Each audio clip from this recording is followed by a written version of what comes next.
up, guys? Live Eventually checking in.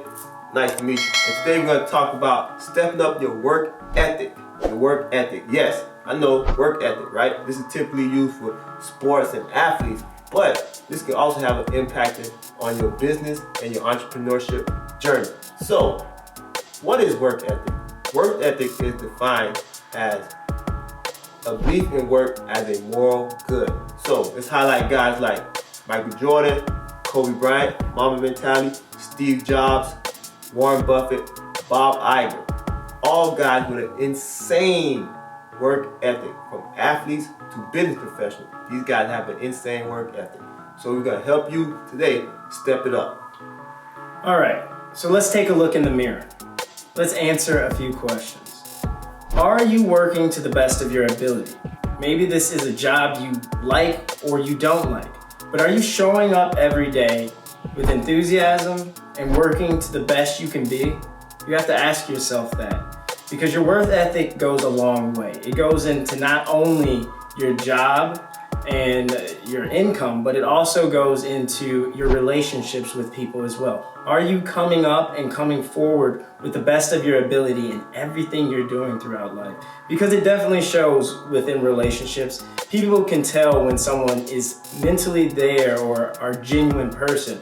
And it comes into play when you're at your work, because people can tell if you love this job or if you're showing up late because you hate this job. So make sure you're putting forward your best self every time. But look in the mirror and ask yourself that question.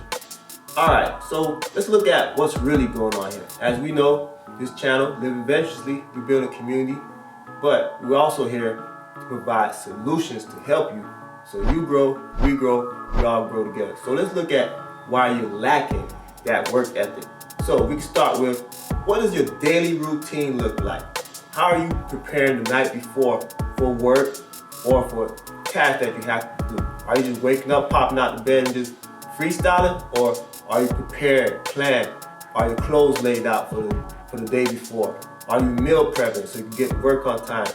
Are you doing these things? So let's take a look, let's do a deep dive and see how we're gonna help you improve your work ethic. So a lot of athletes will get this term, but are you running through the line or to the line?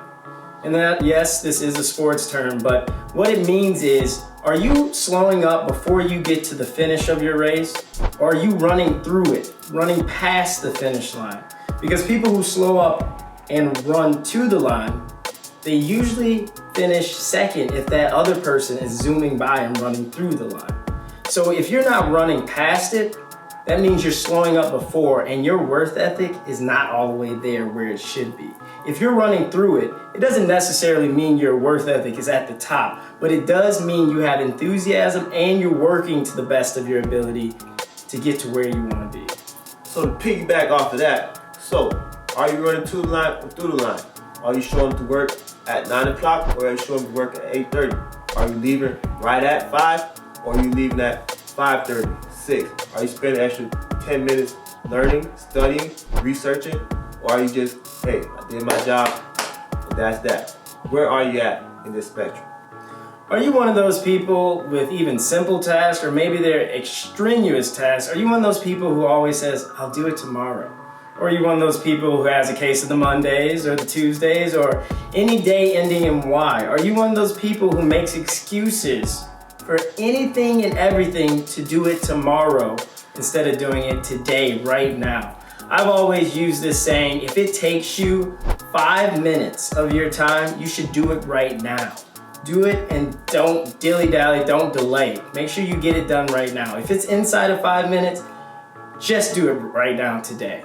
But maybe it may take you 10 or 15 minutes. It may possibly be worth doing right now. Don't be a tomorrow person, be a today, right now person, and get your goals accomplished and get them done.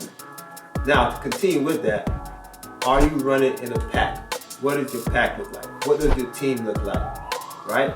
So you should be thinking to yourself, you want to be running with people or being around people who have a similar mentality as you, who have a better mentality as you. You should seek out people who show up to work earlier than you. You should seek out people who stay to work later than you. You should seek out people who have been with the company longer than you. So this way, you're constantly learning through osmosis, as well as consistently challenging yourself. You've seen what it's gonna take to be the lead manager. You've seen what it's gonna take to make that extra $10,000 a month or extra $1,500 a month, whatever it may be. So you have to choose the people you spend your time with wisely, even in the workplace, even outside the workplace. What does your pack look like? What does your team look like? So let's stick along the sports theme and say that you get done with practice. You finish practice, you had a good practice, but say your workout ends there every time. To be a great athlete, to be one of the best, to be the Michael Jordans, the LeBrons, the Kobes, the Alex Rodriguez, Derek Jeters in the world, you have to be able to tell yourself, I'm gonna do 10 more sprints, or I'm gonna stay after, I'm gonna lift weights, I'm gonna run hills, I'm gonna bear crawl, I'm gonna do something extra after or before practice, or even before and after to get better, to be that much better than the next person. Because there's a lot of people who even go to work every day and are assigned to group projects with team members or colleagues, and they do the bare minimum, or they do the exact amount they're supposed to, and they never contribute any more, or they never go above and beyond to deliver more to help out their colleagues or their teammates or whatever environment they're in. You have to be willing to do more and go above and beyond, or else your work ethic is going to be right before the finish line. Because if you are not going above and beyond, chances are you will never reach the finish line, ever. Don't be the, I did what I was supposed to do, I did just enough. You don't want to be that person. Because what you're really saying is, I enjoy being average. Okay? I did what I was supposed to do, I did just enough. You pay me for 9 to 5. Congratulations. Translation. I enjoy being average. I enjoy being in the middle of the pack. I enjoy being just right here. Have a checklist, guys. Yes, accountability. There's no improvement of your work ethic unless you have a foundation of accountability. Have a checklist of things you want to get done for the day. Have a checklist of things you want to get done for the week. Have a checklist of things you want to get done for the month. Right? So that way you're holding yourself accountable, and that accountability list is going to keep you working, which means you're improving your work ethic. Now you're going to be going through the line and not just to the line. Now I'm not going to be the, I just did this, I just did that. You're going to be doing, I did above and beyond. And that's going to bring a lot of accolation and a lot of recognition at your job, for your own company, whatever it may be. So have a checklist, guys. Have a foundation of accountability. So guys, take all of these tools, take this advice, put it in your toolbox, and utilize this to make forth a better work ethic within yourself, within your life. These are going to help you. These are going to help propel you forward. As always, guys, live adventurously. The world is yours.